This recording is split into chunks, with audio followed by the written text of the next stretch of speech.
Shalom, saudaraku yang dikasih Tuhan, kembali bersama Bu Maria.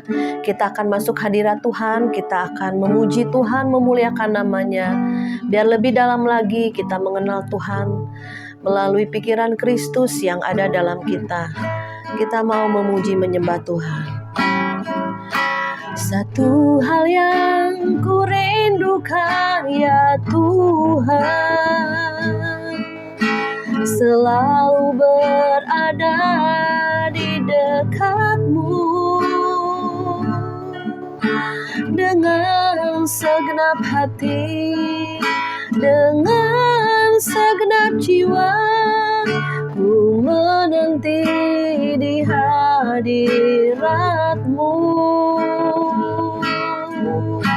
Satu hal yang ku rindukan ya Tuhan, selalu berada di dekat-Mu dengan segenap hati, dengan segenap jiwa. Ku menanti di hadirat-Mu. Lebih dalam lagi ku rindukan Tuhan, lebih dari segala yang ada. Lebih dalam lagi ku cinta Kau Yesus, ku mengasihi-Mu. Lebih dalam lagi ku rindukan Tuhan, lebih dari segala yang ada. Lebih dalam lagi ku cinta Kau Yesus, ku mengasihi-Mu. Ku mengasihi-Mu.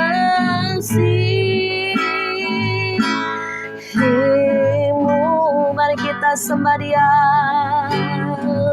Kami rindu selalu pelataran-Mu Tuhan.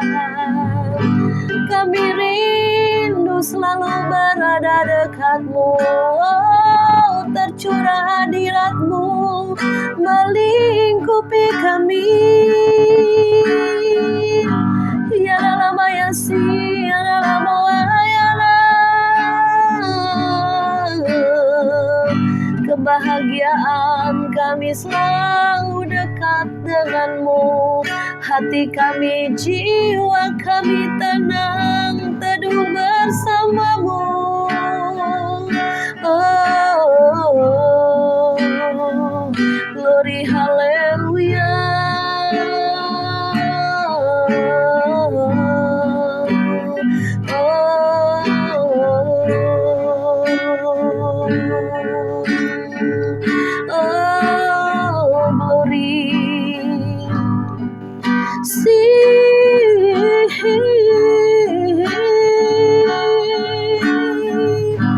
Engkaulah tempat pengaduan kami.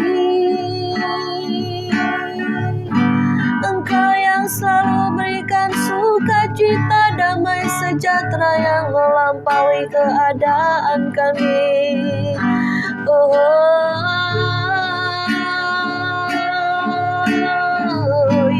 Ya sikara la bala bala bala bala bala bala.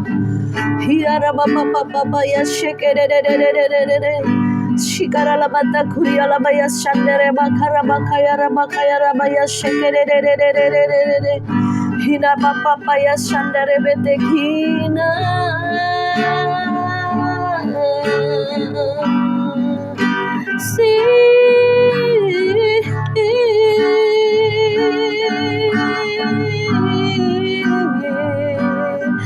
Turunlah pengurapan-Mu yang baru pada setiap kami Tuhan. Gelapkanlah selubung-selubung yang menutupi hati pikiran kami. Biar seluruh jalan hidup kami Tuhan Kau tuntun pada seluruh rencana-Mu. Biar kami boleh semakin hari mengenal Tuhan yang kami sembah siang dan malam. Engkau mengenal milik kepunyaan-Mu. Kami adalah milik-Mu Tuhan. Darah-Mu tercurah bagi kami. Kau tebus kami dengan harga yang mahal. Harga darah-Mu yang tidak ada nilainya. Sebab itu kami sudah selayaknya dan seharusnya Tuhan untuk memuji, menyembah, memuliakan nama-Mu. Terima kasih Tuhan, terima kasih Yesus, haleluya.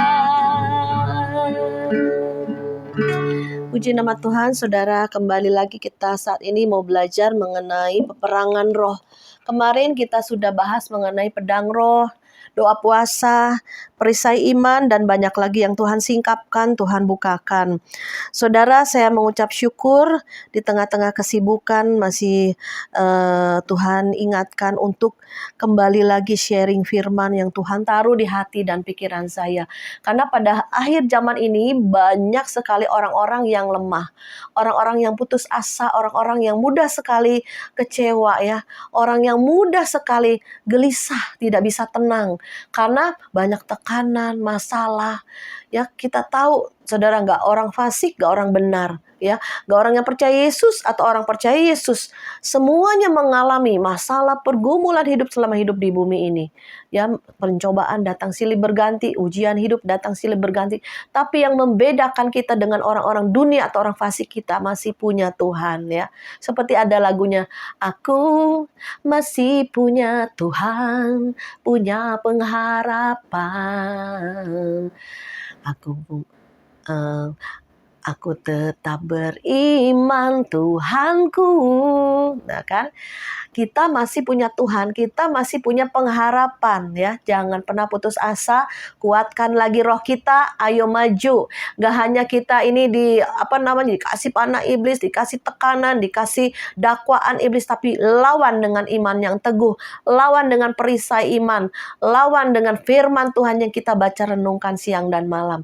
Hari ini kita mau belajar mengenai ketopong keselamatan, yaitu salah satu daripada 6 senjata peperangan rohani yang Tuhan berikan di dalam Efesus 6.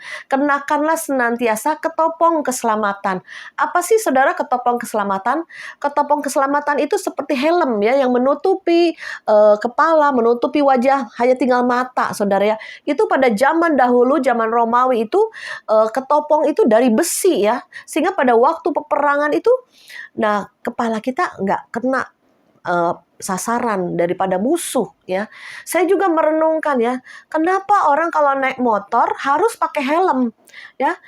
Itu untuk keselamatan kita. Kebanyakan yang bandel-bandel nggak pakai helm, makanya ditilang sama polisi ya.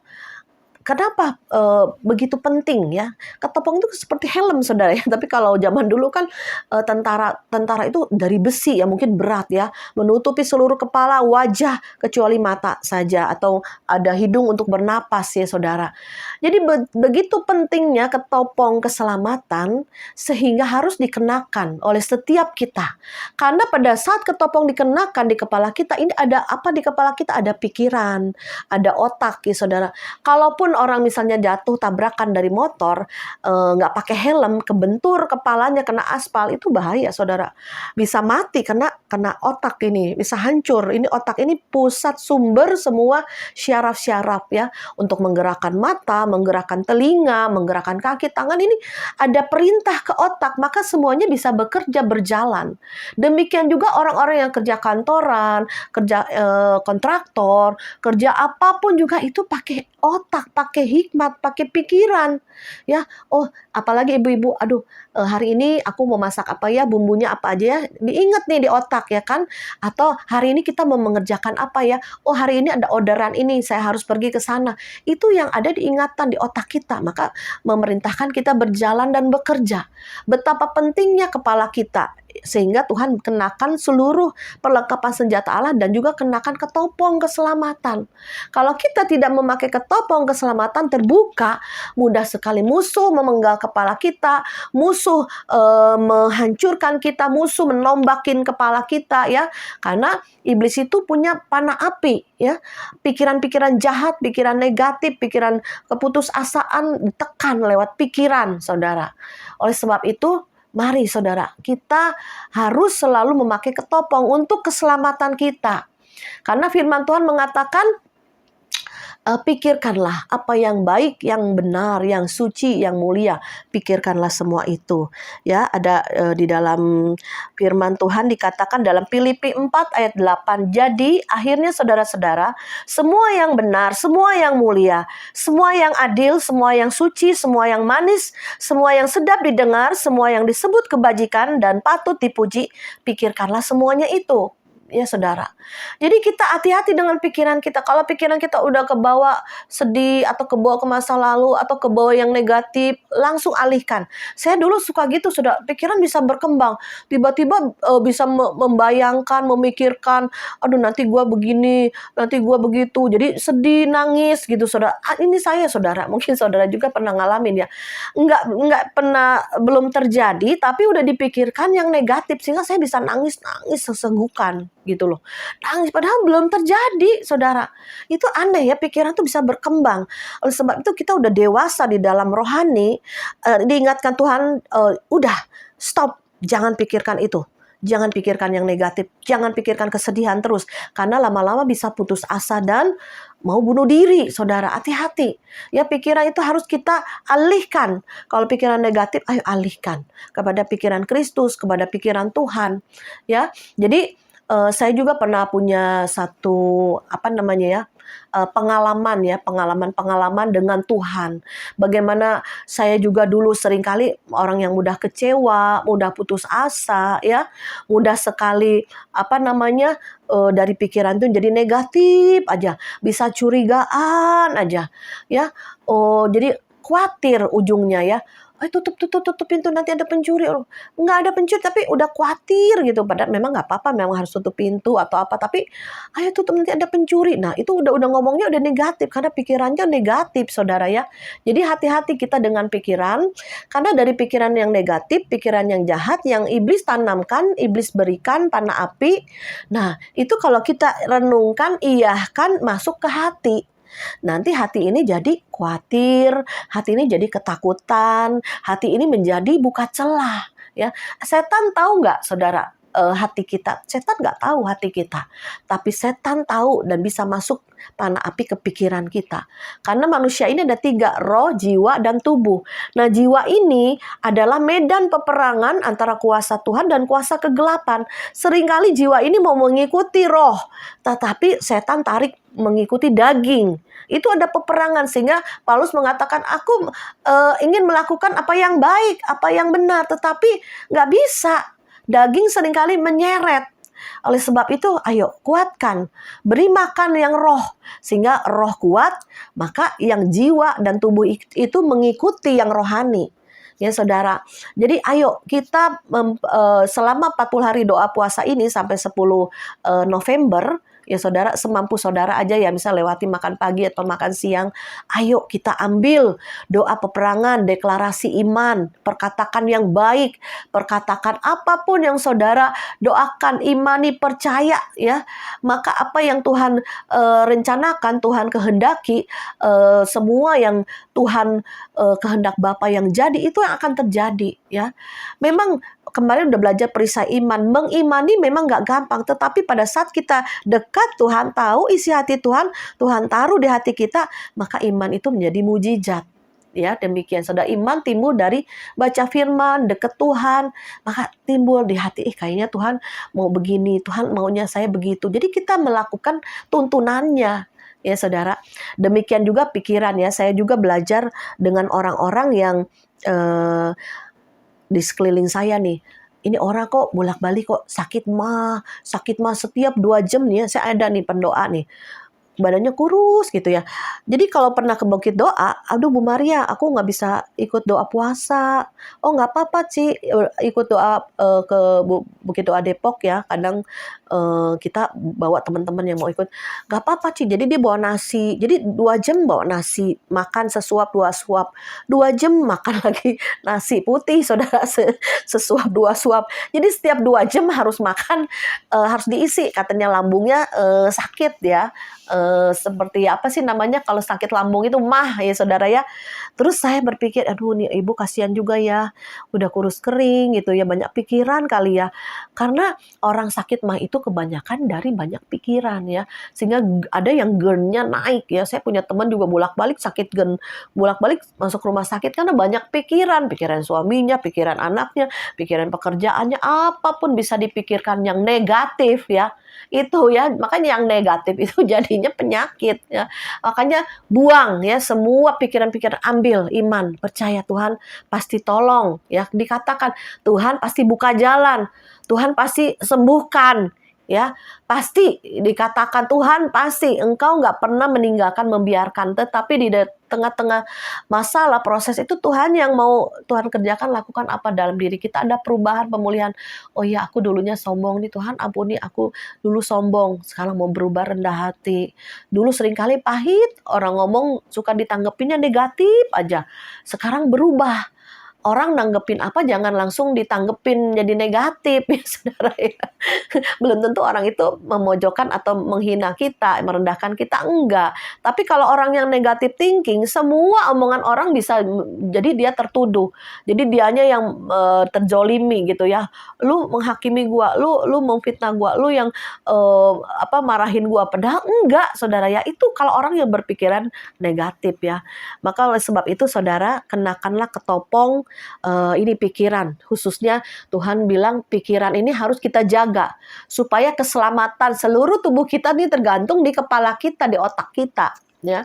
Pernah suatu hari saya pergi ke satu subscriber ya, Bu Maria datang ke sini, nanti saya jemput pakai supir. Oh iya ayo kita doa di rumah saya. Ini mama saya belum kenal Kristus, semua adik sama koko saya juga belum. Ya udah ya, berapa kali kami ke rumahnya saudara ya. Nah, dia itu main properti ya, jual beli tanah, rumah gitu. Dulu seret Bu Maria, aku doa, hanya baru dia doang yang Kristen dari 4 bersaudara ya. Dia berdoa, dia pagi worship apa-apa gitu ya. Oh luar biasa, Tuhan berkati, dia bilang. Sehingga dia bisa memberkati mamanya, kasih tiap bulan, adik-adiknya, bahkan sampai ponakan-ponakannya dia sekolahin, luar biasa loh saudara. Terus saya bilang gini, sis, saya bilang gini, kamu yang membiayai semuanya itu, apa mereka nggak mendidik mereka untuk bisa mandiri ya gitu kan. Kita kan ngomong, kalau kita support terus gitu ya, kasih uang terus gitu ya, bulanan atau kasih untuk pendidikan anaknya atau uang makan adik-adiknya, mamanya, semuanya dia cover, apa nanti mereka nggak jadi males ya? Saya bilang gitu. Ya saudara, kita kan berpikir jernih juga ya.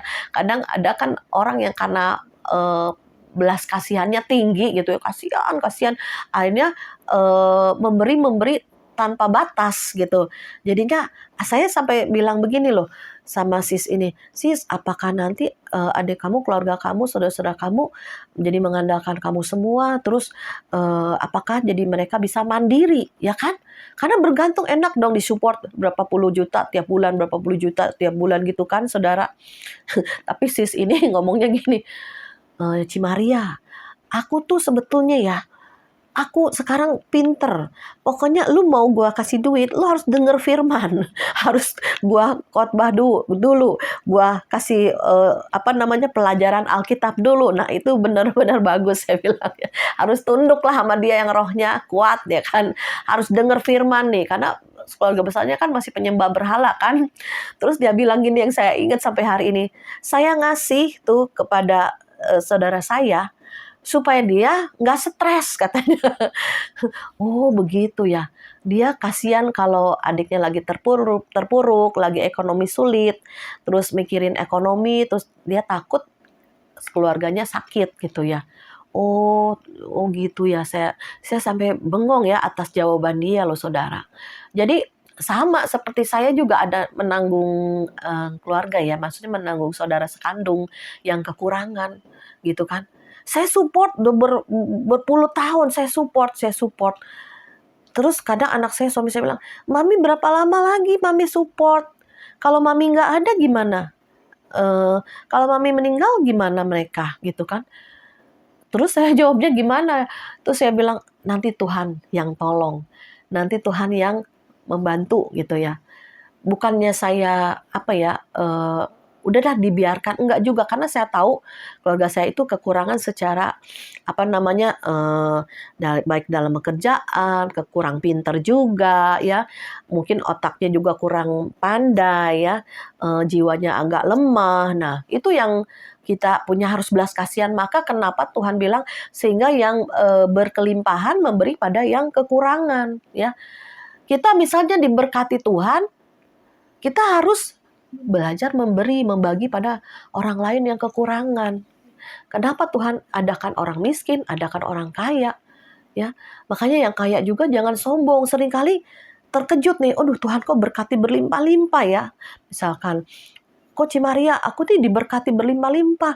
Padahal aku kerjanya nggak seberapa berat, tapi berkat tuh datang. Nah itulah saudara, kita nggak bisa menyombongkan diri karena gua kaya. Enggak, itu Tuhan ada maksud untuk kita untuk memberi, menabur yang Tuhan arahkan, Tuhan tuntun. Ya saudara, jadi dari pikiran bisa jadi penyakit ya. Oleh sebab itu kenakan ketopong keselamatan. Kita jangan memikirkan yang berat-berat, memikirkan yang di luar kemampuan kita, atau ada yang berhayal tinggi-tinggi. Aduh, ntar bahaya dapat rumah, dapat miliaran, dapat apa-apa. Itu berhayal kalau nggak ada kenyataannya, saudara ya. Jadi baiknya kita pikirkanlah yang sederhana aja deh gitu. Ya, saya juga belajar untuk memikirkan yang sederhana, step by step bersama Tuhan. Ya, jangan kita ini berpikirnya terlalu tinggi, terlalu jauh banget ya. Sehingga keinginannya terlalu tinggi, keinginannya terlalu jauh gitu ya.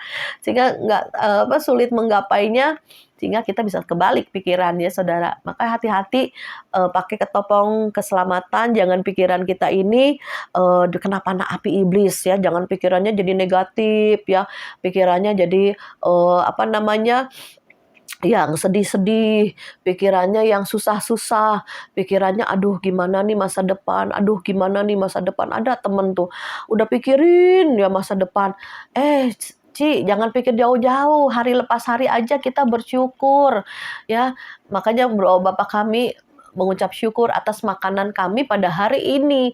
Jadi hari lepas hari kita harus mengucap syukur senantiasa, nggak usah pikir-pikir yang terlalu tinggi ya saudara. Sehingga dikatakan dalam 1 Korintus 2 ayat 16, sebab itu siapa yang mengetahui pikiran Tuhan sehingga ia dapat menasihati dia, tetapi kami memiliki pikiran Kristus. Nah, kita tahu apa yang dipikirkan Tuhan karena roh kita, Roh Kudus dan roh Tuhan itu menyatu. Ya saudara, jadi kita bisa punya pikiran Kristus. Paulus berkata demikian, tetapi kami memiliki pikiran Kristus diperoleh oleh seseorang yang sudah menerima Yesus sebagai Tuhan dan Juru Selamat dalam hidupnya dan mengizinkan dia untuk tinggal dan memerintah dalam hidupnya. Disitulah Tuhan berkarya, bahkan orang tersebut memiliki pikiran Kristus. Artinya dijelaskan di dalam ayatnya, orang yang memiliki pikiran Kristus, ia memiliki hikmat Allah, mengerti apa yang tidak dipahami oleh manusia duniawi, dan yang di dalamnya ada roh Kristus yang menyelidiki segala sesuatu, bahkan hal-hal yang tersembunyi dari Allah. Ya, jadi kita bisa mempunyai pikiran Kristus. Ya, otak kita ini, pikiran kita ini bisa terhubung dengan Tuhan. Ya, oleh sebab itu harus pikiran-pikiran Kristus itu kita bisa menyelami pikiran Kristus sehingga menyatu dengan pikiran Allah. Apa sih yang Tuhan mau untuk hidup kita? Apa sih yang harus kita kerjakan di sisa hidup kita? Apa sih yang maksimalkan ya hidup kita bersama Tuhan? Apa yang Tuhan mau itu yang Tuhan lakukan. Dan yang terakhir tadi Tuhan ingatkan, hati-hati saudara ya. Ini pikiran kita ini sedang mau diambil oleh iblis. Ya, pada akhir zaman ini hati-hati. Yang chip yang masuk ke otak itu hati-hati sekali karena kita nanti dikontrol dikontrol oleh antikris. Jangan sampai kita menyerahkan hidup kita, khususnya menyerahkan pikiran kita untuk dikuasai iblis. Ya, karena pikiran ini, otak kita ini ada keselamatan. Ya, keselamatan yang sudah kita terima waktu Yesus mati di atas kayu salib, kita terima dengan iman, kita terima dengan pikiran kita, jiwa kita, pikiran, hati, kehendak, kemauan kita, ya kan? Roh, jiwa, tubuh kita sehat sempurna sampai kedatangan Yesus. Hati-hati jangan sampai dicuri jiwa kita. Ya, jangan sampai pikiran kita ke duniawian.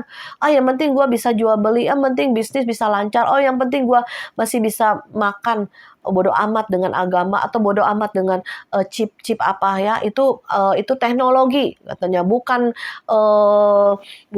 rohani. Tapi hati-hati saudara, nanti ujung kedepannya ini ada pemasangan chip di kepala, di otak kita. Ya, ini berbahaya sekali karena bisa menguasai seluruh keinginan kehendak kita, karena otak ini yang memerintahkan. Saya juga kemarin baru tahu ya, karena suami saya kan sakit glaukoma nih, dari mata, syaraf antara mata ke otak itu nggak nyambung, jadi keputus atau kering, tidak ada lagi peredaran darah, tidak ada lagi syaraf-syaraf yang dari mata ke otak. Nah itu saudara, saya begitu penting sekali, karena syaraf-syaraf dari kepala ini ke seluruh tubuh itu syaraf yang memerintahkan. Misal mata bisa melihat karena ada syarafnya itu yang ke otak ya. Saya baru tahu kemarin waktu diperiksa dokter suami saya. Karena syarafnya itu nggak nyambung, syarafnya itu kering, syarafnya itu nggak ada peredaran darah, sehingga nggak nyambung nih dari otak untuk memerintahkan mata untuk melihat. Jadi suami saya udah nggak melihat yang kiri, yang kanan pun lagi proses penyembuhan. Saya juga doa, minta mujizat Tuhan. Walaupun dokter angkat tangan, percaya masih ada mujizat Tuhan. Ya, berarti bukan saya nggak ada masalah, saya juga banyak masalah. Tetapi saya mau kuat, saya mau pemenang, saya terus mau mendekat pada Allah, pikiran Kristus yang harus ada dalam pikiran saya.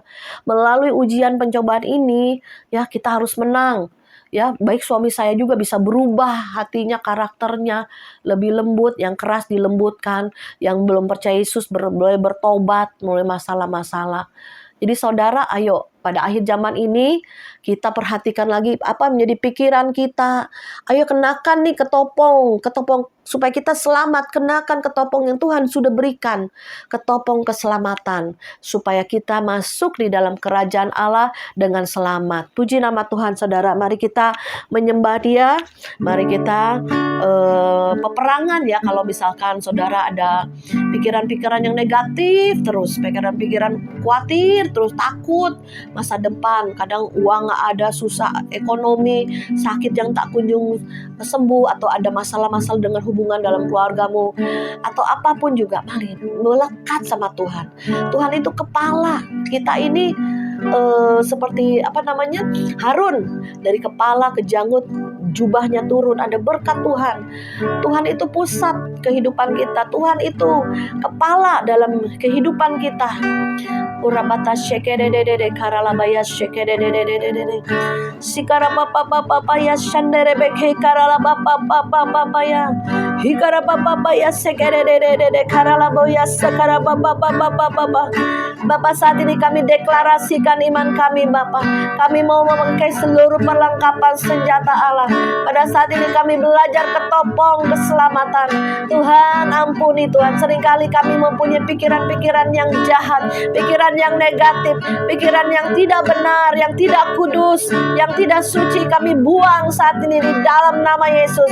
Kami hancurkan semua panah-panah api iblis yang datang masuk di pikiran kami di dalam nama Yesus. Pikiran kecemasan, pikiran kekhawatiran, pikirkan yang ketidakbenaran, kami hancurkan semuanya di dalam nama Yesus. Kami mau ambil pikiran Kristus, pikiran yang benar, pikiran yang kudus, pikiran yang suci, pikiran yang mulia masuk dalam hati kami. Hingga kami boleh merenungkan Tuhan firman-Mu siang dan malam. Hingga kami boleh menjadi orang yang beruntung, orang yang berhasil, orang yang selalu dekat dengan Tuhan, mengalami Tuhan, mengalami glory to glory, dari satu kemuliaan pada kemuliaan yang lain, pada satu mujizat kepada mujizat yang lain. Kami mau hidup berjalan dengan Tuhan.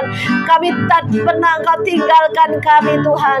tapi seringkali yang menjauhkan kami daripada Engkau, yaitu kemalasan kami untuk mencari Tuhan sungguh-sungguh, untuk hidup benar, hidup kudus, sehingga tidak ada lagi yang memisahkan kami dengan Engkau, tidak ada lagi tembok-tembok yang membatasi kami dengan Engkau. Di dalam nama Yesus, terhubung dengan Engkau ya Bapa, dengan pikiran Kristus, sehingga menggerakkan seluruh nadi kehidupan kami, sehingga mata, telinga, mulut, organ-organ tubuh, kaki, tangan, semuanya Tuhan bergerak, karena Engkaulah sumber kekuatan kami, sumber pemikiran kami, Engkaulah sumber pengharapan, sumber berkat kami.